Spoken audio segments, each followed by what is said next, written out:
Welcome back to International Scale Modeler. Today's review is going to be of a car, a very fast car, a very fast red car, something that I haven't done before. It is the Revell 124 Ferrari 512 TR. I have never done a vehicle before, not an automobile anyway. So we shall see how this one goes. Here's the review.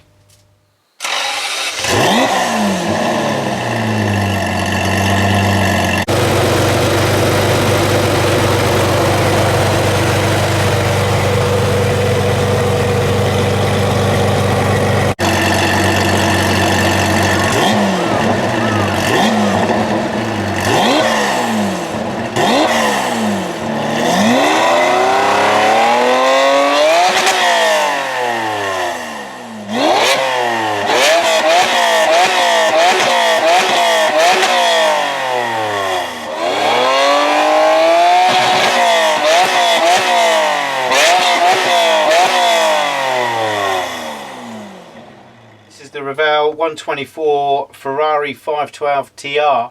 Now this was only £6, $5.99 I think, so about $8.50. Again, it's really good bargains. The four models, the Revell models that you get from Home Bargains, they're not amazing models by any long chalk, but they're reasonably good models for the price. You really can't grumble. Anyway, a bit of the box art for you. Now, I'll let you into a little secret.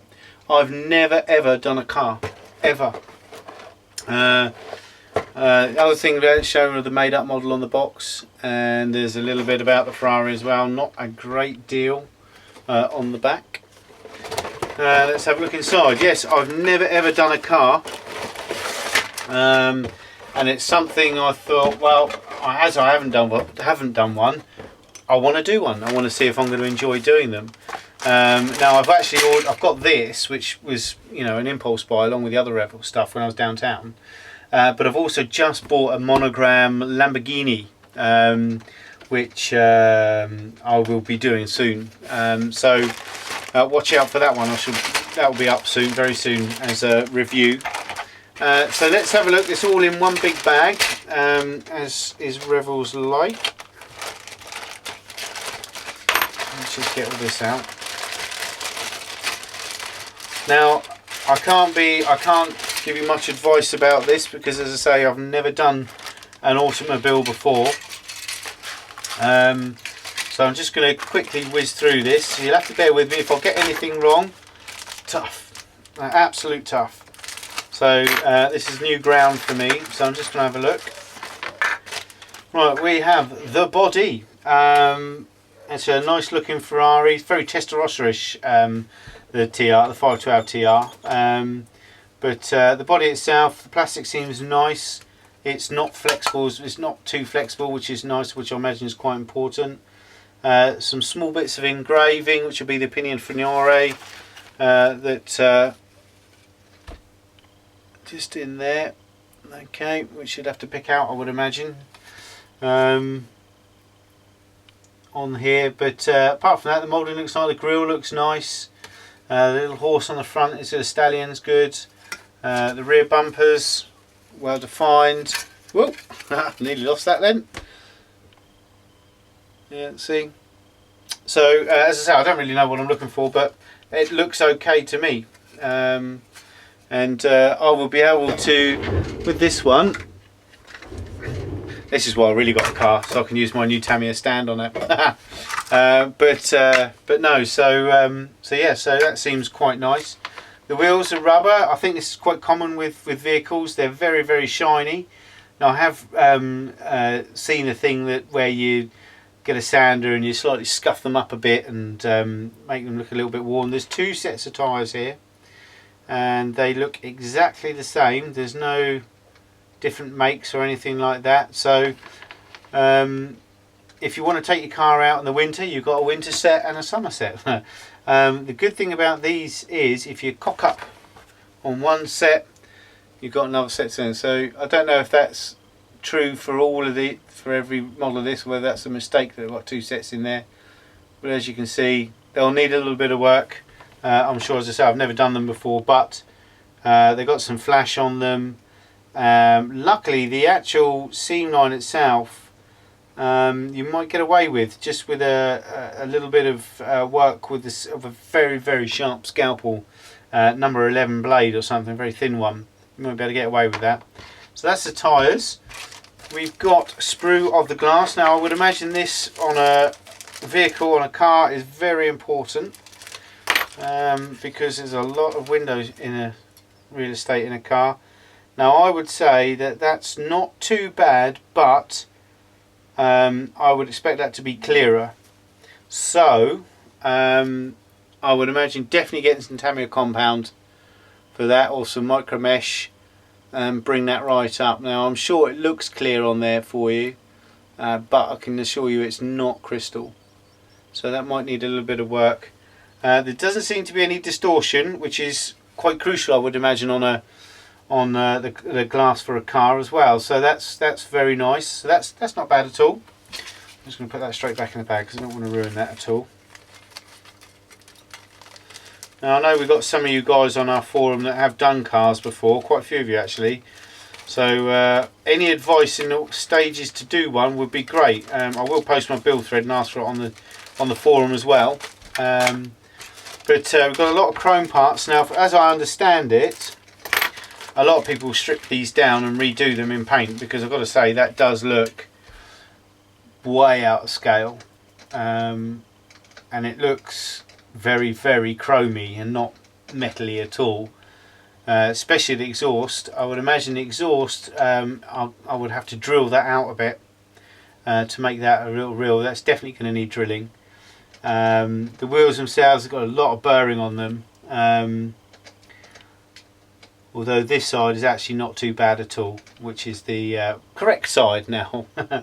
So, but just to give you an idea, very shiny. If there were magpies in here, they'd be in heaven. As you can see, I think that's a little bit too shiny for me. I mean, I would imagine that any Ferrari wheels wouldn't be chrome anyway. They'd be aluminium, and they'd be powder coated of some special coat.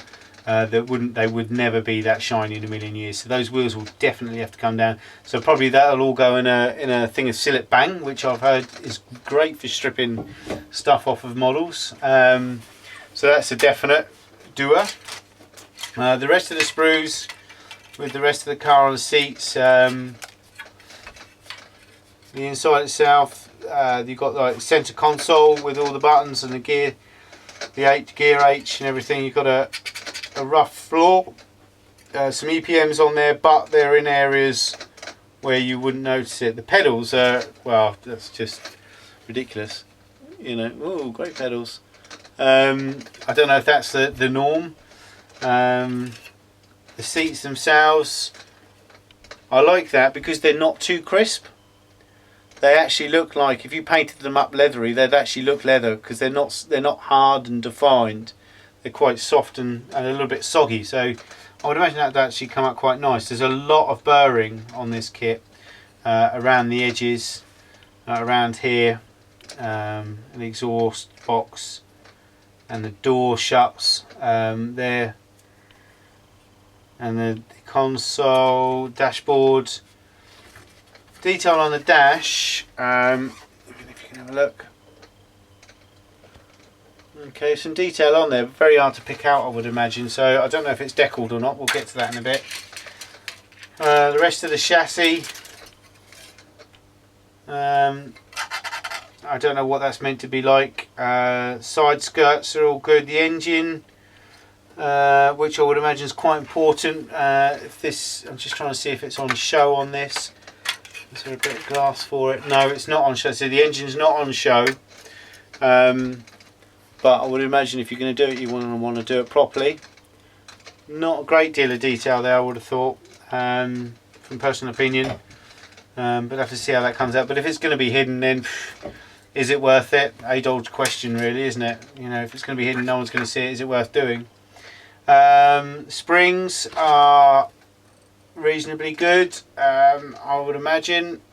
As I say, level of detail, I'm not 100% sure what they. I'm sure you can get much better than that, but it seems to be okay. You'll be able to pick those out, make them look nice. I'm sure they'll be actually silver themselves.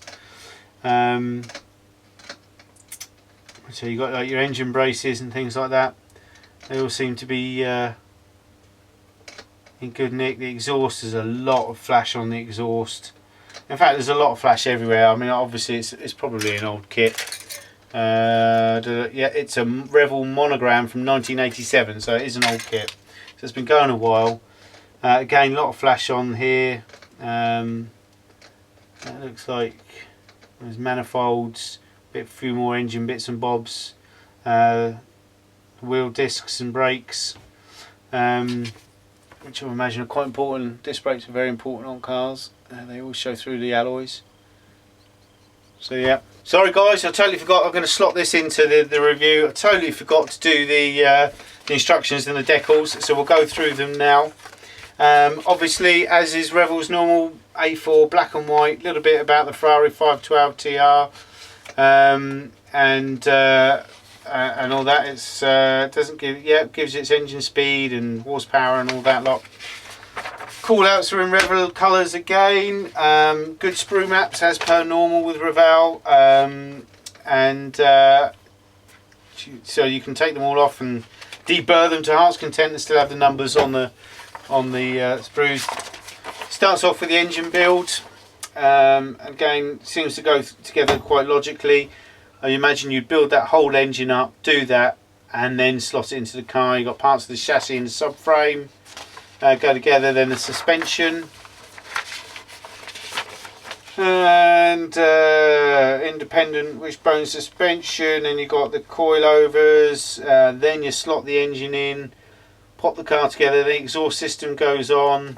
This is all going onto the chassis obviously, and then you're saying put the wheels together, don't glue them, it's saying, yeah, so keep them revolving. I don't know if people do that. And then it's onto the interior, and then the outer body goes together, and then I would imagine, I don't know if you'd paint that before you glue it together. As I say, I've never done a car before, and I've never even looked into how you do a car, so it'd be interesting to find out, you know, the process involved with that. And then you've got one paint and decal scheme. Now the decals you've got are the Ferrari badges, the Ferrari badges, so they're going to have to take some microsol down over the because they're raised detail actually on the chassis, on the body here. And I didn't check to see if you had any decals on the interior. Doesn't look that way. Yes, there's some decals for the interior, so that's how we're going to get that. So basic instructions. You do have, oh, that's funky. As I said, I've never done a car before, so I don't know what to expect. But you get in here lots of different license plates from the countries that you're in. So you've got the English ones, and obviously where this is an old kit, you haven't got the modern day ones, but all sorts of Switzerland, Italy, Germany, I think there's one in there as well, and French, and all the other dials. Everything looks to be in register. And I've got to say, decals don't look to be that bad actually. The Ferrari badges, which are probably the most important things, look to be in good order. So there you go. You can see all the different registrations. I like that. So you can just pick your country. I think I'll go for the English one. I don't know though. I do like the Swiss number plate. I think that's quite fair. But who knows? We'll see when we build it. But there you go. That's the extra bits, and that will slot back into the video right now. So overall, I think obviously it's a Ferrari, so it's more than likely going to be red. Having a red base, I would imagine is a good thing. Although I would prime it anyway. I don't know if you can get some red primer. I haven't got any. But I would imagine, I know the car guys, to get such a really good finish, actually paint a car like they would a real car, which means that you put a primer down, micro mesh it, put a coat down, micro mesh it, put another coat down, then put a gloss down, micro mesh it, then gloss it again, mesh it again, and I would imagine that's how you build it up. So I don't know whether I'm going to do this or the Lambo first. I've got to say, I'm a Lamborghini man, not a Ferrari man. I love Lamborghinis. I've driven several of them, and I wish I could afford one. My Lamborghini Gallardo Spider's my favourite. It's an absolutely awesome beast and so fast. I've driven a Murcielago as well. That's a top doggy. But anyway, I've driven a couple of Ferraris, but they just don't have the oomph of a Lambo. But yeah, so there you go. So that is the Revell 124 512 TR Ferrari, which I'm, you know, I've just, before I stop, you do see the engine because you can have the boot up, okay, which I would like to do. So so that means it would take a lot more work on the engine. So it's a longer build than it would normally be. So so yes, and it's got a beige interior as well. So very funky, a bit different. So that is the Revell 124 Ferrari 512 TR. Thanks a lot. I'll speak to you soon again. Take care now. Bye bye.